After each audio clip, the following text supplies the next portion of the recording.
ओ आई साहेब, काय करायला लागलाय? हा काय करतो?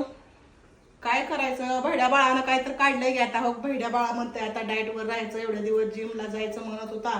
पण आता नवीनच त्यानं काय तब्येत झाली बरं का, मस्तपैकी लेवल मध्ये आली. पण त्याला कशी बॉडी बनवायची आहे. बर बाबा बनव. आता त्यानं जेवणारच नाही म्हणल्यावर मला तर कसं तरच वाटतंय बरं का. जरा भाजी भाकरी अशी चपाती काहीच खायची नाही. तर किती आहे ती 100 ग्रॅम आहे ना चिकन. हा 100 ग्रॅम तर चिकन. सकाळी त्यानं का नाही काय काय म्हणजे टाकलंय?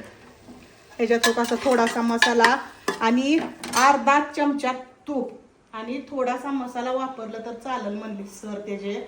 आणि सरांनी सकाळी खायला सांगितलं होतं त्याला 6 अंडी फक्त पांढरं त्यातलं बिल काढायचं. आणि ब्रेडला काय लावायचं, ती ब्रेड 2 किती असं काय ती लावायचं असतं. पण तुम्ही आता नेमकं काय करायला लागला ते सांगा. ती आहे की, पण हो का आता 100 ग्रॅम चिकन आणि ही किती तांदूळ.